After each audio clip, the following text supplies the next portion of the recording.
Hello students, पिछले videos में हम लोग निषेचन, द्विनिषेचन इन सभी प्रक्रियाओं के बारे में पढ़ चुके हैं। आज एक छोटा क्वेश्चन आप लोगों को पढ़ना है। इम्पोर्टेंट क्वेश्चन है, पिछले कुछ सालों में इसको जो है पूछा जाने लगा है और हम लोगों को बेसिक कंसेप्ट के लिए इसको पढ़ना भी चाहिए। आज हम लोग जो है पढ़ने वाले हैं आज के वीडियो में निषेचनोत्तर परिवर्तन या घटनाक्रम। वे घटनाक्रम जो कि निषेचन के बाद जो है पुष्प में होते हैं, जिनसे कि पुष्प की आकारिकी में, पुष्प की जो बाहरी संरचना है उसमें परिवर्तन आते हैं।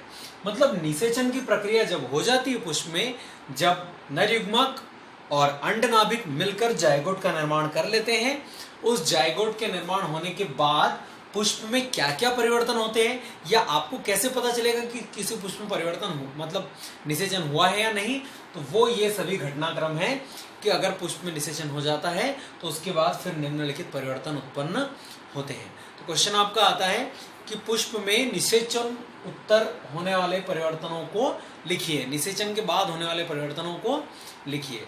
तो पुष्प में निषेचन के बाद क्या क्या परिवर्तन आते हैं? पुष्प में निषेचन के बाद जो है निम्नलिखित परिवर्तन जो है दिखाई देते हैं। तो नंबर 1 है द्विगुणित जायगोट भ्रूण का निर्माण करता है। ये कल भी बताया था मैंने आपको कि द्विगुणित जायगोट जो कि एक नरयुग्मक और एक अंडनाभिक दोनों से मिलकर बना है, वह द्विगुणित जायगोट आगे चलकर किसका निर्माण करता है? भ्रूण का निर्माण करता है।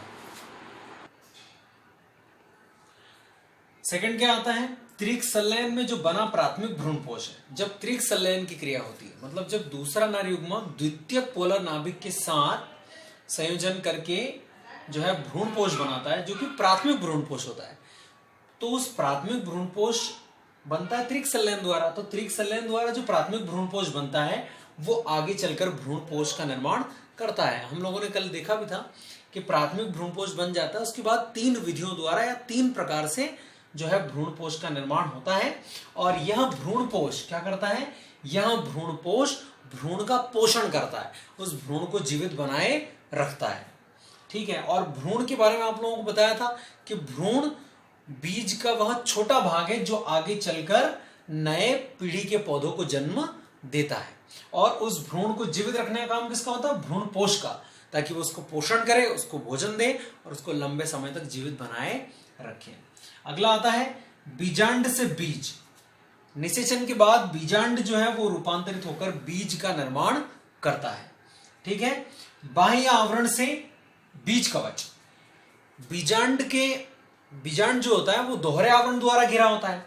अंदर वाला आंतरिक आवरण और बाहर वाला बाह्य आवरण कहलाता है। तो जो बाह्य आवरण है वही आगे चलकर बीज के चारों ओर छिलके का या उसके चारों ओर कवच का, या जिसे हम लोग सीड कोट या टेस्टा कहते हैं, टेस्टा, सीड कोट या टेस्टा, उसका निर्माण करता है। अगला पॉइंट आता है अंडाशय से फल का निर्माण होता है। आगे चलकर जो अंडाशय है वही फल में परिवर्तित होता है। ठीक है। अगला पॉइंट वर्तिका जो है वो गिर जाती है। पुष्प की जो वर्तिका है वह निषेचन के पश्चात नीचे गिर जाती है और फलों पर जो है अपना निशान छोड़ जाती है।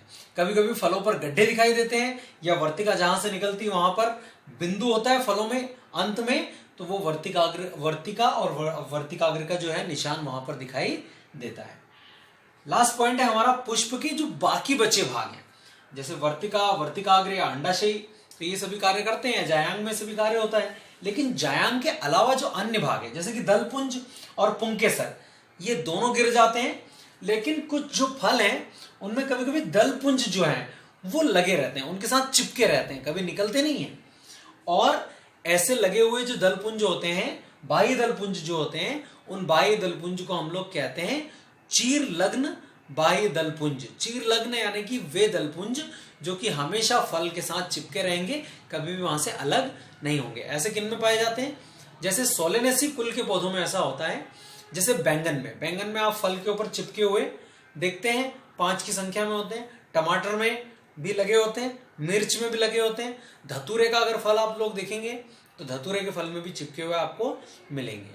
ठीक है। तो उन्हें हम लोग कहते हैं चीर लग्न बाह्य दल पुंज।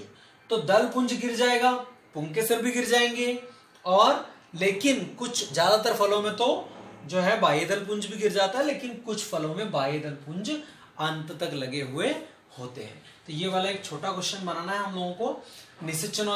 निषेचन के पश्चात या निषेचनोत्तर पुष्प की आकारिकी में होने वाले परिवर्तन, कि निषेचन के बाद पुष्प की बाह्य संरचना में क्या क्या परिवर्तन होते हैं। ठीक है, तो ये आंसर हम लोगों को कंप्लीट करना है।